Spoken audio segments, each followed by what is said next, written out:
মুখ বন্ধ হয়ে গেল। আজকেও যে সমস্ত এই অমুসলিম আর বিধর্মীরা যারা এত দাগদপট দেখায় শক্তির বলে, এই বাংলাদেশের হিন্দু সমাজ তোমরা শুনে রাখো, তোমাদের প্রতি মুসলমানরা কোনো অন্যায় করে না, অন্যায় ভাবে তোমাদেরকে অত্যাচার করে না। আমাদের শক্তি রয়েছে, ইচ্ছা করলে তোমাদেরকে ঘর ছাড়া করতে পারি, তোমাদেরকে পিটাইতে পারি, বুড়িগঙ্গার নদীর মধ্যে তোমাদেরকে ফেলাইতে পারি। কিন্তু ইসলাম আমাদেরকে শিক্ষা দেয় না। ইসলাম বলে যে না, যদিও বিধর্মী তোমাদের দেশে রয়েছে, তাদেরকে সহানুভূতির পরিচয় দিতে হবে, সচ্চরিত্রের পরিচয় দিতে হবে। অন্যায় ভাবে কোন বিধর্মী হলেও তাকে কষ্ট দেওয়া। তুমি কাজটা করছো। তিনি বললেন বল ফালাহুম কাবীরু, তার আর বড়টাই তো করার কথা। এত পাতি নেতাকে মানে না, পাতি নেতার ইবাদত করুক সে চায় না, এই জন্য সে কুড়াল দিয়ে মনে হয় নিচু পাতি নেতা যেগুলো আছিল সব দিনের মানে দিয়েছে। তো এগুলো মারবো কিভাবে? এগুলোর কোনো শক্তি আছে? শক্তি নাই, তাহলে ইবাদত করবেন। আল্লাহু আকবার বলবেন না? আরে জালেম না, তারা ওই তোদের হাতের বানানো মাটির মূর্তিকে মাবুদ মনে করস।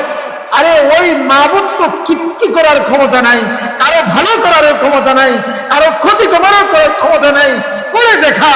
এই জন্য ফিরআউন যখন বলেছিল যে আমি খুদা, আনা রাব্বুকুমুল আলা, তখন ফিরআউনকে বলেছিল, এ মুসা তুমি ফিরআউনকে বলো আমার আল্লাহ তো পূর্ব দিক থেকে সূর্য উঠায়, দেখি তোমার ক্ষমতা কি, তুমি সূর্যটাকে পশ্চিম দিক থেকে উঠাও। ফাবুহিতাল্লাযী কাফার, ফাবুহিতাল্লাযী কাফার, মুখ বন্ধ হয়ে গেল। আজকেও যে সমস্ত এই অমুসলিম আর বিধর্মীরা যারা এত দাগদপট দেখায় শক্তির বলে, এই বাংলাদেশের হিন্দু সমাজ তোমরা শুনে রাখো, তোমাদের প্রতি মুসলমানরা কোনো অন্যায় করে না, অন্যায় ভাবে তোমাদেরকে অত্যাচার করে না। আমাদের শক্তি রয়েছে, ইচ্ছা করলে তোমাদেরকে ঘর ছাড়া করতে পারি, তোমাদেরকে পিটাইতে পারি, বুড়িগঙ্গার নদীর মধ্যে তোমাদেরকে ফেলাইতে পারি। কিন্তু ইসলাম আমাদেরকে শিক্ষা দেয় না। ইসলাম বলে যে না, যদিও বিধর্মী তোমাদের দেশে রয়েছে, তাদেরকে সহানুভূতির পরিচয় দিতে হবে, সচ্চরিত্রের পরিচয় দিতে হবে। অন্যায় ভাবে কোন বিধর্মী হলেও তাকে কষ্ট দেওয়া। এবার ইব্রাহিম আলাইহিস সালামকে আগুন জ্বালায়া নমরুদ, কঠিন আগুন 7 দিন পর্যন্ত, এমন আগুন জ্বালাইলো যে এই 7 দিনের আগুন এত প্রজ্বলিত হলো আশপাশে কেউ যাইতে পারে না। এবার বললো ইব্রাহিমকে ফালাইবে কে?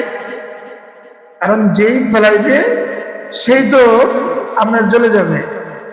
তারা শয়তান পরামর্শ দিল যে তাকে একটা চরক গাছ, চিনেন নাকি চরক গাছ? আগে চরকি হিন্দুদের একটা পূজা হইতো চরক গাছ দিয়ে, এভাবে ঘুরায় ঘুরায় মিনজানিক বলে আরবিতে। আপনার আগে এই ধরনের তো বোম্বিং সিস্টেম ছিল না, কিন্তু আগুনের একটা গুটলি বানিয়ে তারা ওই একটা গাছ, বড় গাছ দিয়ে ঘুরে ঘুরে শত্রুর দুর্গের মধ্যে ফেলতো, মিনজানিক বলে এটা। এখন কি বলে বর্তমান ডিজিটাল জমানায় ফায়ারিং যে করে দূরের থেকে। হ্যাঁ, যাই হোক, হযরত ইব্রাহিম আলাইহিস সালামকে আগুনের যখন কুণ্ডলীর ভিতরে ওই শয়তানের পরামর্শে মিনজানিক দিয়ে ইব্রাহিম আলাইহিস সালামকে পাঠাইলেন, তখন পৃথিবীর অবস্থা ছিল, আরে হযরত ইব্রাহিম আলাইহিস সালামের তিনি তো নবী, তিনি তো ইব্রাহিম খলিলুল্লাহ, তাকে আগুনে ফেলা হবে। অনেকজন এসে বলতেছে আপনি একটু বলেন আমরা সহযোগিতা করি, আপনি একটু বলেন, ফেরেশতারা এসে বলতেছে আপনি বলেন আমরা সহযোগিতা করি। ইব্রাহিম আলাইহিস সালাম বলেন, যিনি পরীক্ষায় ফেলতেছেন তিনি কি দেখেন না? সুবহানাল্লাহ, হাসবুনাল্লাহ, হাসবুনাল্লাহু ওয়া নি'মাল ওয়াকিল। আরে আমাদের মাওলা তো আল্লাহ, তিনি আমার জন্য যথেষ্ট। ইন্না কাফাইনাকাল মুস্তাহজিন, ইন্না কাফাইনাকাল মুস্তাহজিন। নিশ্চয়ই আমি এই ঠাট্টা বিদ্রুপকারী শত্রুদের জন্য আমি যথেষ্ট, আল্লাহই যথেষ্ট। এই জন্য মোহতারাম, ওরা অগ্নিকুণ্ডের মধ্যে ফেলাইল। এবার আগুন তো আল্লাহর মাখলুক, দুনিয়ার কারো কথা না মানলে আগুন আল্লাহর কথা মানে। পানি সবকিছুকে ডুবাইতে পারে, কিন্তু মুসা আলাইহিস সালামের বাক্সকে ডুবাইতে পারে নাই। আল্লাহ তাআলা কোরআন কারীমের মধ্যে বলেন, আসমান থেকে এলান করলেন, আগুনকে বললেন, কুলনা ইয়া নারু কুনি বারদাও ওয়াস সালামান আলা ইব্রাহিম। আল্লাহ তাআলা বলেন, হে আগুন সাবধান, আমার খলিলের গা পুড়ে যেত দূরের কথা, একটা পশম যেন না জ্বলে। আমার ইব্রাহিমের জন্য তুই আরামদায়ক, শীতলদায়ক হয়ে যা। সুবহানাল্লাহ। বারদাও ওয়াস সালামান, এত ঠান্ডা নয় যে বরফে মরে যাবে, আরামদায়ক ঠান্ডা হয়ে যা। ফুলবাগান হয়ে গেলেন। 40 দিন পর্যন্ত ইব্রাহিম আলাইহিস সালাম ওই আগুনের ভিতরে ছিলেন। আসার পরে ইব্রাহিম আলাইহিস সালাম বললেন, আমি এই 40 দিন যত শান্তিতে ছিলাম, জীবনে আর এত শান্তি আর কোথাও করি নাই।